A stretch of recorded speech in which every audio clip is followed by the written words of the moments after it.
কয়েকদিন আগেই গেল পয়লা বৈশাখ। আবারও সামনে কয়েকদিনের মধ্যেই আসছে বাঙালির আরও একটা আবেগঘন দিন, 25শে বৈশাখ, আমাদের রবি ঠাকুরের জন্মদিন। রবি ঠাকুর বলতেই প্রথমেই যেটা মনে আসে সেটা হলো জোড়াসাঁকোর ঠাকুর পরিবার। ঠাকুর পরিবারকে নিয়ে বাঙালির মধ্যে আগ্রহের কোনো শেষ নেই।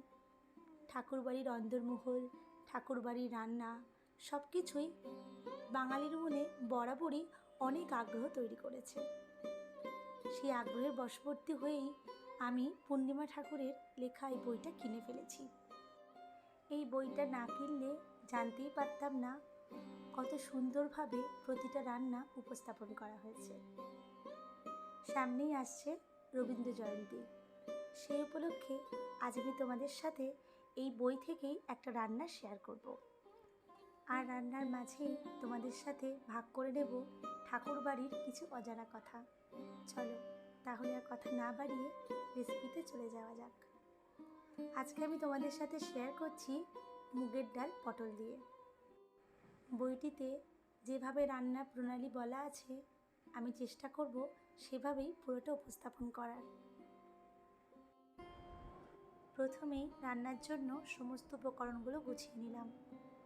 লাগছে মুগ ডাল, পটল আর লাগছে দুধ। প্রথমেই পটলের খোসাটা ভালোভাবে ছাড়িয়ে নিয়ে 2 টুকরো করে কেটে রাখছি।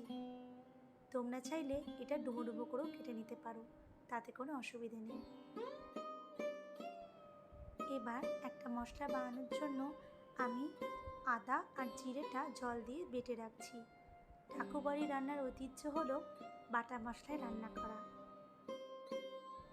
কেটে রাখা পটলগুলো ভালোভাবে ধুয়ে নিতে হবে। এরপর মুগ ডালটা ড্রাই রোস্ট করে নেওয়ার পালা। একটা ফ্রাইং প্যানের মধ্যে আমি পরিমাণ মতো মুগ ডাল নিয়ে নিয়েছি। এরপর মিডিয়াম টু লো ফ্লেমে এটা আমি হালকা করে ভেজে নেব। তারপর সেই মুগ ডালটা ভালোভাবে ধুয়ে নিতে হবে। এবার আমার ডালটা সেদ্ধ করার পালা। তার জন্য আমি একটা পাত্রের মধ্যে বেশ খানিকটা জল দিয়ে গরম করে নিলাম। তারপর এর মধ্যে ভেজে ধুয়ে রাখা মুগ ডালটা দিয়ে দেব। ডালটা সেদ্ধ হওয়ার সময় এর মধ্যে কাঁচা লঙ্কা আর পরিমাণ মতো লবণ দিয়ে দিতে হবে। ডালটা অর্ধেক সেদ্ধ করা হয়ে গেলে এর মধ্যে কেটে রাখা পটলগুলো দিয়ে দিতে হবে।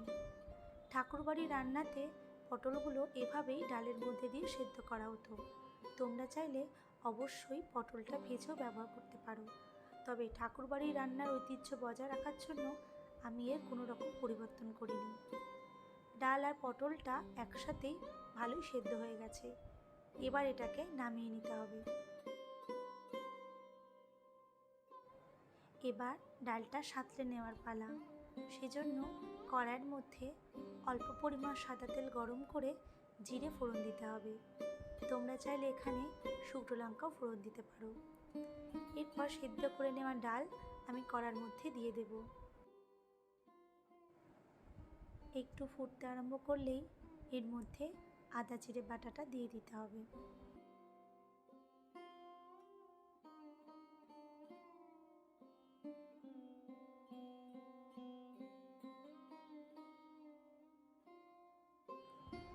একটু ফুটে উঠলেই এর মধ্যে দুধ দিয়ে দিতে হবে। ডালটা ফুটে ওঠার মাঝেই তোমাদের সাথে শেয়ার করে নিই ঠাকুর বাড়ির কিছু অজানা কথা। ইন্দিরা দেবী চৌধুরানী তিনি কিন্তু খুব একটা ভালো রান্না করতে পারতেন না, কিন্তু তিনি ভালো রান্নার সংস্থাক ছিলেন। দেশে বিদেশে যখনই কোনো ভালো রান্না তিনি খেয়েছেন তখনই তিনি একটা খাতায় সেটা লিখে রেখে গেছেন। পরবর্তীকালে সেই খাতাটি তিনি দিয়ে গেছিলেন পূর্ণিমা ঠাকুরকে। পরিমাণ মতো লবণ আর চিনিটাও দিয়ে দিতে হবে। এই প্রসঙ্গে না বললেই নয়, লেখিকার মা নলিনী দেবীও খুব ভালো রান্না করতে জানতেন। তিনি ছিলেন ঠাকুরবাড়ির মেয়ে। পূর্ণিমা ঠাকুর ওনার কাছ থেকেও অনেক রান্না শিখেছেন।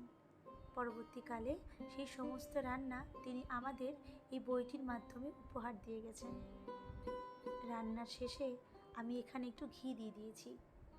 ঠাকুরবাড়ির রান্নায় বিশেষ করে এই রান্নাটিতে ঘি দেওয়ার কোনো প্রচলন ছিল না, তবে আমার মনে হলো ঘি দিলে হয়তো খেতে ভালো লাগবে। সব কিছু ভালোভাবে মিশিয়ে দিয়ে আমি এটা একটু ঢাকা দিয়ে দিলাম কিছুক্ষণের জন্য।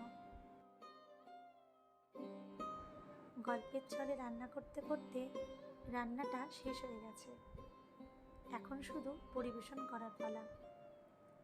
আমি চেষ্টা করেছি ঠাকুরবাড়ির ঐতিহ্যকে বজায় রেখে রান্নাটা তোমাদের কাছে পরিবেশন করার। জানি না কতটা করতে পেরেছি। আজকের মতো ভিডিওটা এখানেই শেষ করছি। দেখা হচ্ছে নতুন কোনো ভিডিওর সাথে। ততক্ষণে সকলে সুস্থ থেকো, ভালো থেকো।